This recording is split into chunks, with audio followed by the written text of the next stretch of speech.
we have a unique position as legislators. We get to vote on bills, on policy that impacts people's lives. Some of the stories I've heard are heartbreaking. And one of the things, just to be honest and transparent, one of the things that I think deserves the most punishment is sexual abuse, because that's a scar that other person can never have removed. It's a lifetime sentence. This bill does not address that.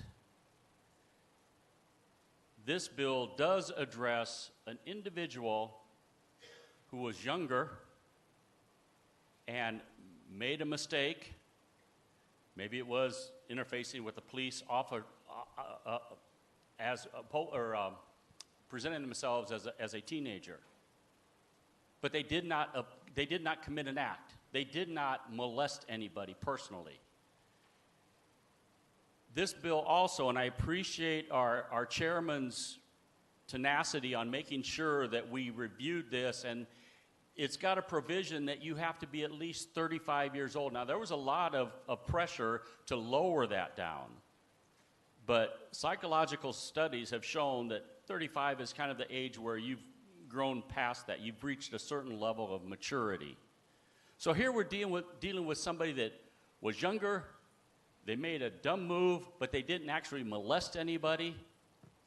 They've lived and had to report as a sexual offender for all of those years. All this bill would do is give them the opportunity to petition the court to be removed from the list. A judge would be able to review that case if there was, and they can't have a repeat offense. So as the senator from District 6 had said, if there's been a major change in their life, they saw their error and they've changed their life, this gives them an option to be, and it doesn't mandate, it gives the opportunity to be taken off of the list. If it was anything else, I would be a no vote. But it just grieves me, and some of it's because we've got the media here, and so often I see what's reported in the media doesn't really go on facts. It fluffs up and it tries to get headlines. Sometimes very self-serving headlines. This bill does not protect anybody and everybody that have had sexual assaults.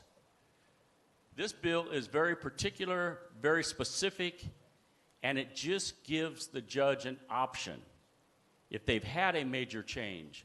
So when I look at this board, and I can almost hear the headlines now, it makes it look like those people that are voting for this bill just don't care about sexual assaults, and they don't care about sexual predators.